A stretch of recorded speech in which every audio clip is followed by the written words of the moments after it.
You need to provide a reasonable amount of information in your application, so make sure you give yourself plenty of time to pull it together. It may take several weeks to gather all the information you need, so start early, especially on things that involve others, such as your budget and support material. The application has 5 main parts: the idea, process, people, budget, and support material. We'll step through each of these to give you a good idea of what you're going to need to do to make an application. The first section of the application form is the idea. The idea is where you tell us about what your project is. Be clear in your very first paragraph about what you want the funding for.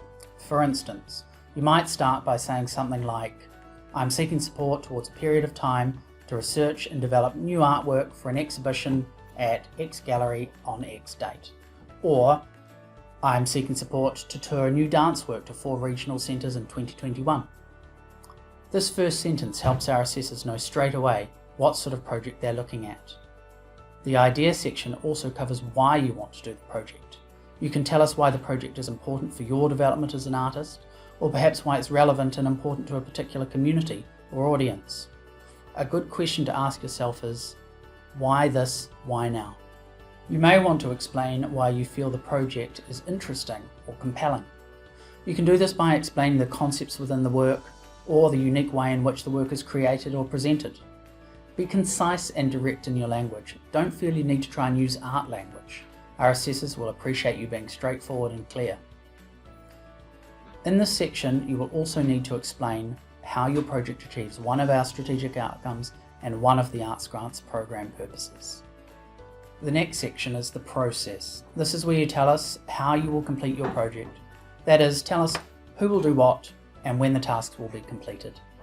Creating a timeline with clear milestones can be really useful. It can help you complete your project successfully and on time, and also give our assessors confidence that you have a thorough and realistic plan. Depending on your project, you may also want to use this section to outline your creative process. The next section is the people section. This is where you tell us about the people, groups, and organisations directly involved in completing the project. And remember, don't forget to include information about yourself, as people regularly do forget. Use the boxes in the application form to provide brief biographical information about each person, letting us know about their experience and expertise. We use this section to determine whether you, the applicant, are eligible. That is, whether you meet our track record requirements. In addition, you can provide CVs and website links in the support materials section. The next section is the budget. You need to provide a budget that shows all of the costs to your project, identifies which of those costs you want Creative New Zealand to cover, and demonstrates how you'll cover the rest. We've created a budget video that you can view here. Final section of the application form is the support materials section. This is where you can upload a range of different documents to support what you've written in the idea, process, people, and budget sections. The key is to provide only information that is recent, relevant, and supports the application. Here are a few basic examples of support material. For the idea, you could include images or website links showing recent work or concept drawings, a short sample of a manuscript, or a recording of a previous performance. For the process, you might include a visual timeline or other planning documents. For the people, CVs and letters of support are useful. For the budget, written quotes and estimates are a good thing to include if they're large costs.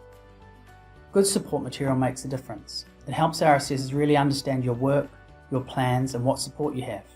It shows that you're organised and have a clear vision for your project. If you have multiple documents to include for each of these sections, try to consolidate them into one PDF per section. For instance, rather than uploading 12 individual images for the idea section, make one PDF with all of the images and provide short captions to explain the images. Remember, our assessors have a huge amount of information to work through in a short space of time. Anything you can do to smooth that process by providing clearly laid out, concise, and relevant support material will be immensely appreciated. A couple of extra things to note. Check what file formats we can receive. It'll be explained in the application form. While we're happy to accept website links, we don't accept links to platforms like Google Drive or Dropbox. You may need to upload video or audio content to platforms such as YouTube or Vimeo and then protect the link with a password. To find out more information about our funding rounds, you can check out our Find Funding webpage. It lists all our funding programs. If you click on the Arts Grants page, you can get an overview of the Arts Grants program. There's useful information in there, especially things like eligibility and assessment criteria. Check out our funding calendar. It's a great place to get a snapshot of the dates for all our funding rounds, including dates for when the rounds open, which means you can access an application form, when the rounds close, which means the deadline for submitting the applications, and the date you'll be notified, which is the earliest date your project can start. Be sure to check out our Funding Guidelines website. It has lots of information covering everything from eligibility criteria, information about what we do and don't support in different art forms, guidelines and advice for specific arts projects, and guidance for budgets, amongst other things. Read through the guidelines before you apply. If you have questions about the guidelines, our funding services team are here to help. Details are in the description box below. The portal is where you make your application. It's where you can set up your applicant profile and manage your personal information. And the portal user guide has step-by-step instructions for using the portal.